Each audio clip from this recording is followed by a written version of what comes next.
So, of course, we are nearing the end of 2023, and that means it's time to look back on what the year in entertainment gave us. Of course, I'm saving my thoughts on the movies of the year for next week. I'm talking about the movies, so stick around for that. But let's talk about my favorite TV shows of the year. We'll start with my best of list, and my honorable mentions in particular, they're not in any particular order, but I have some shows right here I didn't get to talk about in the actual top 10 list. And I'll start off with Murder at the End of the World, which just came out this past November. And it's the story of this amateur detective played by Emma Corrin, who's invited along with 8 other guests by a reclusive billionaire played by Clive Owen to participate in a retreat at an isolated Arctic compound in Iceland. When one of the other guests is found dead, Darby must use all of her skills to prove it was murder against the tide of complicating interests and before the killer takes another life. And just the visual style of this alone looks incredible. I love these type of mysteries, like the Girl with the Dragon Tattoo, or like a lot of other movies and TV shows I've talked about, where they take place in the snow, take place in the mountains. Like these are the type of things I live for. And this is another great one right here, written by Brit Marling and starring her as well. She really is one of those underrated actresses that are also really good writers and directors as well. She's directed a lot of stuff. She's written and directed a lot of stuff she's been involved in. And Emma Corrin, Harrison Dickinson, Alice Braga, Joan Chen, Jermaine Fowler, Clive Owen, a really good cast, really good mystery in general, and I really am very happy to say that this is really one of those shows you have to see to believe. Definitely check it out, A Murder at the End of the World. Fargo, just as good as it's been before. The new season has been on for a couple weeks now. Great cast this year. Jon Hamm is in this new season. Juno Temple, scene stealer. Like, she really is one of the best things about this new season. Jennifer Jason Leigh's also in this.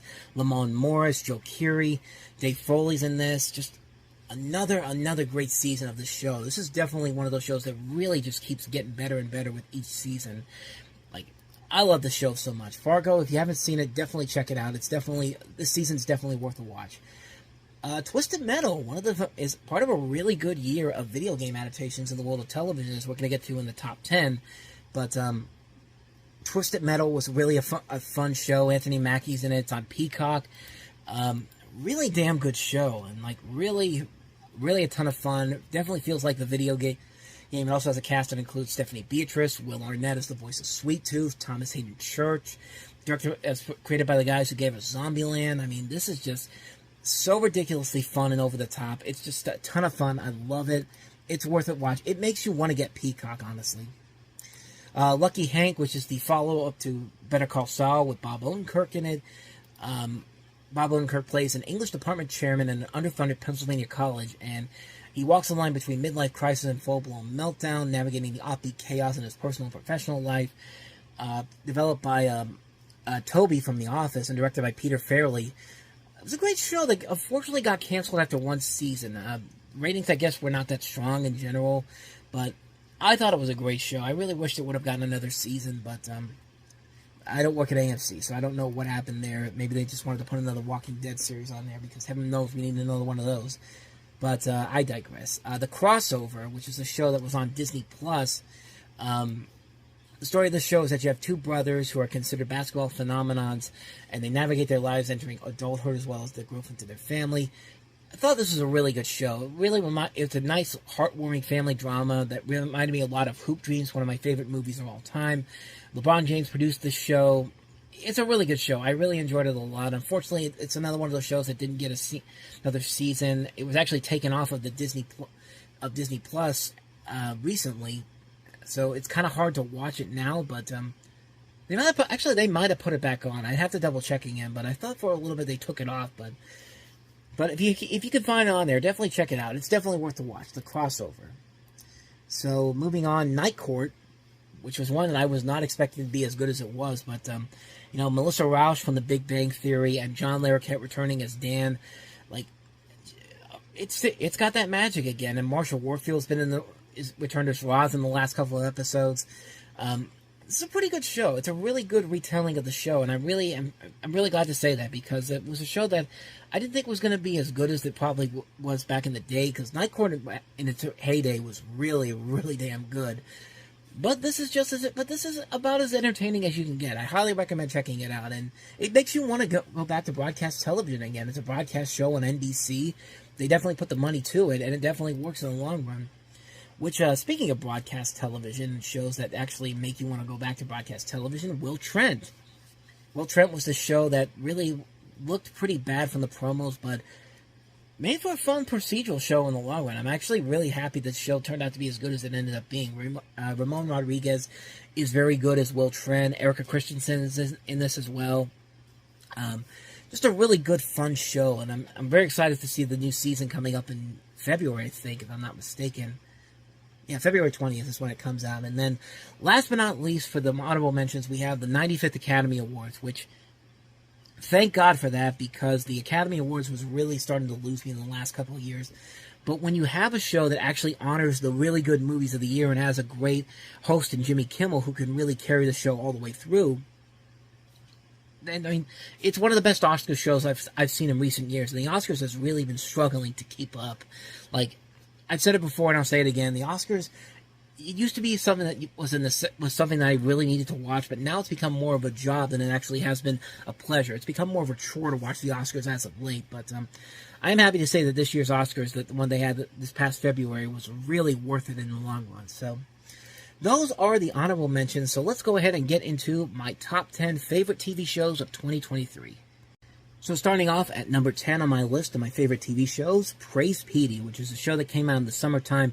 It was a freeform animated show they were trying to set up as the next big, as their next big animated show, and unfortunately it lasted only one season, which is extremely unfortunate because the show really is that funny. I mean, Annie Murphy from Schitt's Creek stars as this wealthy New York socialite who had it all until her mother informs her that she inherited the small town from her father, played by Stephen Root, called New Utopia. And upon arriving, she discovers that her father was a cult leader and that the residents have been brainwashed to mindlessly follow her due to her father's influence.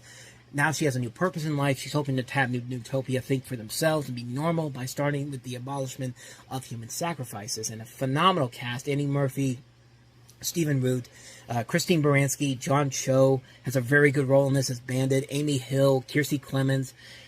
Such a phenomenal cast. It reminded me so much of Little Demon from FXX last year, which unfortunately also got canned after one season. Criminally underrated animated show that you should definitely check out if you can find it somewhere. But this show was just as funny. The first episode alone won me over with this whole idea that her boyfriend was this plank named Brian, a wood plank. Like, you literally think it. I was literally thinking to myself, that's Plank's brother from Ed, Edd n Eddy, isn't it? That's Plank from Ed, Edd n Eddy. That's his brother, isn't it? Because it kind of feels like that way. And it's just like, it's a show that takes us, it's so ridiculously over the top, but it's so much fun. I wish it got another season, but it unfortunately got axed after 1 year, which really sucks. But if you can find it on Hulu, I highly recommend checking it out. It's definitely worth a watch. Praise Petey. Really, really good show. Moving on to number 9, another show that got canceled after one season, unfortunately, The Muppets Mayhem. The show centers around Dr. Teeth and the Electric Mayhem. You have this junior executive played by Lily Singh, who must deal with the madness caused by them, who come face to face with the modern music business as they try to record their first ever album with which to go platinum. And you have, all the characters from Dr. Teeth and the Electric Mayhem, and it's good fun It's the Muppets, man. It's good fun Muppet fun. Like, you get everything you asked for and then some. It was a great show, great music all around, and unfortunately, it got axed after one season. Basically, another Disney Plus Muppet show that just gets axed after one season because Disney doesn't know what to do with the Muppets. I mean, it's the second show now they've had on there that got canceled, and the first one being Muppets Now. But the Muppets Mayhem is the far better show, and it's definitely worth a watch on there. If you can find it on there, I highly recommend checking it out. It's definitely worth it. It's a really funny show. The Muppets Mayhem, that's my number 9 favorite show of the year. Moving on to number 8, another Disney Plus show, American Born Chinese. And this is a show that had Ke Kwan and Michelle Yeoh from Everything Everywhere All at Once on there. You have the story of this kid who is struggling to fit in with his peers, and when he's tasked to show a new exchange student around, he's unexpectedly thrusted into this battle between mythical Chinese gods, including 2 played by Michelle Yeoh and Daniel Wu. And this is based off of a graphic novel of the same name, and it was a really good show. The action sequences in here are a ton of fun. A lot of great adventure aspects in here. The casting overall is really good. Really good storyline overall. It's also directed by the guy who gave us Shang-Chi, Destin Daniel Cretton, and Lucy Liu actually directed an episode as well. And one of the writers is also the writer of one of the writers on Bob's Burgers. So there's so much there that works to the show's advantage. I don't know if it hasn't been canceled yet or not, but I hope it isn't, because I was really looking forward to seeing what they do with this show going forward, especially with the last half of the season that they had. Definitely check it out. American Born Chinese, really worth a watch. Moving on to number 8. No, I just did number 8. Number 7, another streaming show, Ashoka, which is, of course, from Star Wars, played originally in the Clone Wars by Ashley Eckstein. And this is a live-action show with Rosario Dawson basically reprising her role from The Mandalorian.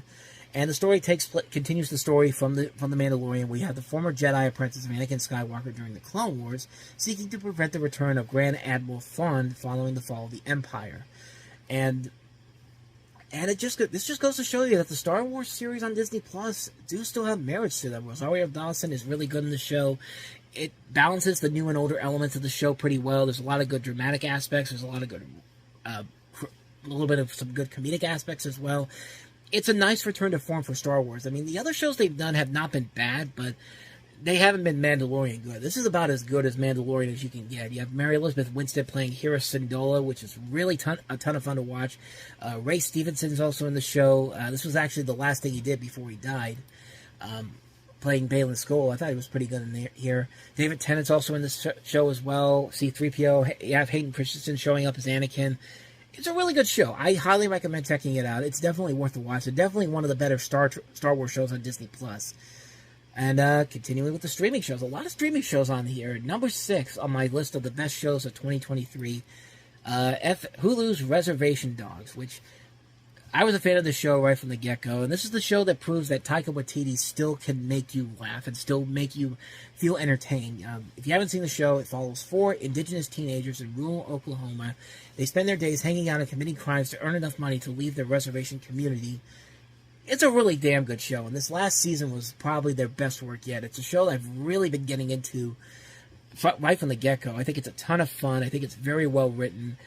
You like these characters a lot. It's a really, really damn good show. I wish it would keep going, but I think it does end on a good enough note where it does end on a good note where I can say that this is definitely one of the best overall shows they've had on FX in a long, long time. One of the best shows Hulu's had in a long, long time, and I highly recommend it. Reservation Dogs. Definitely check it out. Start from the first season and go from there. Obviously, you should do that, but it's worth it. Number 5, The Fall of the House of Usher. This is another one of those shows from Mike Flanagan. Like, this guy, I don't know how he does it all the time, but every time his name is on something, he just creates such a unique, inventive television series, or anything in general, that he puts his name onto it. I mean, this guy is so damn good at what he's doing. Like, with The Haunting of Hill House and the movie, like, he did Oculus, which was incredible, which was a really great which was a really underrated film. He did Origin of Evil, the Ouija film, which was awesome. Dr. Sleep was awesome. And now The Fall of the House of Usher is another winner for him. You basically have a story here where you have these 2 siblings who have built Fortunato Pharmaceuticals into an empire of wealth, privilege, and power. The past secrets come to life where the heirs to the Usher dynasty start dying at the hands of this mysterious woman from their youth. And, like I said, man, he really knows what he's doing. Like, this is a guy that just really knows what he's doing, and I will never figure out what his secret is. And honestly, I wouldn't mind it at all, because he knows what he's doing. Let him do his job. And once again, he delivers another winner here. Great visual flair and style, terrific acting with Carla Gugino, Bruce Greenwood, and Mark Hamill leading the charge. A unique approach to the Edgar Allan Poe stories we haven't seen done before, and it really is one of the best highlights of the year. Number 5 on my list of my favorite TV shows. Coming in at number 4 on my list, we have Gremlins Secrets of the Mogwai. Now, this was a show that was announced way back when HBO Max first started, and it took a long time for us to finally get to this show. And when it finally came, it delivered on everything they promised us and then some. And you have a story here that you have... this is a prequel to the original film. You follow this 10-year-old kid who meets this young Mogwai called Gizmo, who, along with a teenage street thief named Ellie, Sam and Gizmo take a perilous journey through the Chinese countryside, encountering and sometimes battling colorful monsters and spirits from the Chinese folklore. On their quest to return Gizmo to his family and uncover a legendary treasure, they are pursued by Riley Green, who is a power-hungry industrialist and his growing army of evil gremlins. The series also delves into the creation of the Mogwai by the goddess Nuwa and her brother Fuxi. And it's literally spelled F-U-X-I. Like, I almost said Fuxi, but that's not it. I'm hoping that's not it, but this was a great show. A really delightful and animated, fun, amazingly fun prequel to the Gremlins series that pays its level with respect to the original films, while also creating this pretty good storyline that leads into the films. I mean, it's a really good show. It's animated. The animation's very good. C. Shun did the animation for this, and I think he also did. I'm trying to see if he did what I think he did. Maybe not. Maybe I'll think of somebody else. But he has done some stuff before. He's done like Once Upon a Time. He did Gotham. Two really good shows at various points in those shows' runs. But this has been a really good show, and they actually bring characters back from the original series as well. Zach Gilligan plays a character in this. Haviland Morris, who was in Gremlins 2, is also in here as well. It's a really good show. I highly recommend it. It's on HBO Max, or Max, I guess, but it's definitely worth a watch. Definitely check it out. Gremlins Sequel to the Mogwai, that's number 4 on my list.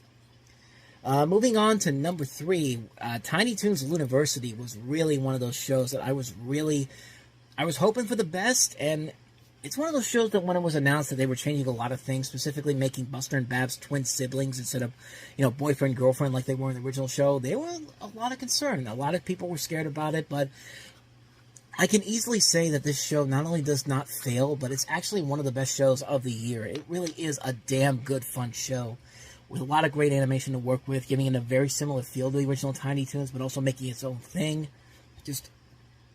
It's a really good show. A lot of great voice work in here. Eric Bowles is a really good version of Buster Bunny. You have other characters as well. They do a good job of establishing these new, unique identities for these characters. The comedy overall is very good. They capture a lot of the Looney Tunes-inspired humor to a T in this, which also brings in its modern edge as well, and I think it blends very well in the show. The characters are fun to watch. You do really enjoy watching the camaraderie between all the characters, and even though Buster and Babs are siblings in this, they do a pretty good job of distancing the two from the Tiny Toons Adventures Buster and Babs, so that it doesn't really feel weird or icky at times. Like, you do like the connections all these characters have with one another, not just with Buster, Plucky, and Hampton, but Babs and Sweetie have a lot of really good chemistry together. They make good uses of the classic characters as well. Even the more obscure Looney Tunes characters get some acknowledgments in this show as well. Like, it's a pretty damn good, fun show. Great animation, solid voice work, good comedy. The characters are fun to watch interacting with one another. It's just a fun and entertaining reboot of the original series while being its own thing. I love it. Tiny Toons Looniversity, my 3rd favorite show of the year. Moving on to number 2, my 2nd favorite show of the year. Wouldn't be a top 10 list without putting The Last of Us on there. I mean, what a great show this was. Created by Craig Mazin, who gave us Chernobyl. Produced by PlayStation Productions, who also did Twisted Metal. Apparently, the TV department needs to talk to the movie department of PlayStation when it comes to making movies based off of their video games, because the movie department has made Uncharted and Gran Turismo, which have not been good movies, but their television department is just rolling along, and The Last of Us is just pitch perfect stuff. I mean, this is incredible what they were able to accomplish with this. A really good show, a really good straight adaptation of the video game while also creating its own thing. Pedro Pascal is great in the show.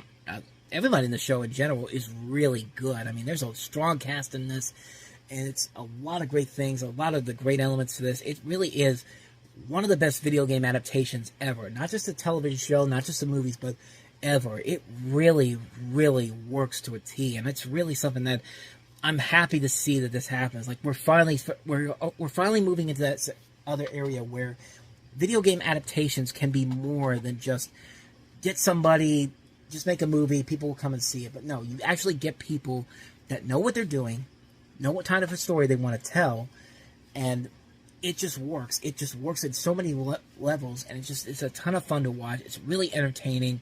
It's a great retelling of the video game. I'm really excited to see where they go from here with the next season. I hope it's worth it. I hope this becomes the next big thing, the next Game of Thrones, the next House of the Dragon, the next big must-see TV show. The Last of Us my second favorite show of all time, which brings us to my number one favorite overall show of the year, and my number one favorite show of 2023 is My Adventures with Superman.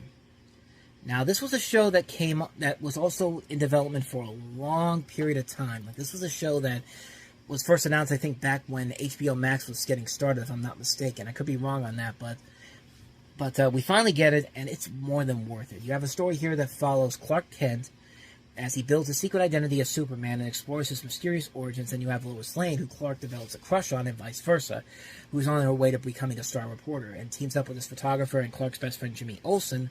The trio breaks the stories that matter and save the day against many villains in the city of Metropolis, while also contending with Task Force X. And the show just really is a really delightful show. Like, after seeing what Zack Snyder has done to Superman in the last decade and how he's just completely ruined this iconic character in general, just with the movies and how he perceives everybody, like, in those movies, like, it just makes me so mad every time I think about it. But man, this show was definitely something that just was a huge wake up call. It just brought me back into the world of Superman. And again, kind of like with Tiny Toons University, you just love the connection and the chemistry between all three of the main characters. You know, Clark Kent, Lois Lane, Jimmy Olsen. Their friendship just works so well in here, and the animation is just so much fun. From the very first scene of the show, when you flash to Smallville and you see Clark Kent being able to figure out his ability to fly, and he saves a woman and her baby from a car accident. Like, this show completely understands what makes Superman so special, what makes Superman such an iconic character, and it just delivers on everything that you can ask for and then some. This is a really damn good, entertaining show that just feels like they know exactly what they're doing, and it's just really good. It's just really well done. The voice work is top-notch. Jack Quaid is great as Clark Kent. Alice Lee is Lois Lane. Ismail Saheed as Jimmy Olsen. You also have a lot of notable names in the cast. Corey Wogan, Chris Parnell, Deborah Wilson, Michael Emerson as Brainiac. I love the show, man. Like, I really love it. It's not really an Adult Swim show, even though I don't think Adult Swim even knows what Adult Swim is anymore, because it starts in the middle of the day now instead of late at night. And the shows that they put on between 5 and 10 o'clock aren't really adult shows, but I digress. But My Adventures with Superman definitely is well worth the watch. If you haven't seen it, definitely check it out. You will not be disappointed by it. It's my favorite show of 2023, bar none.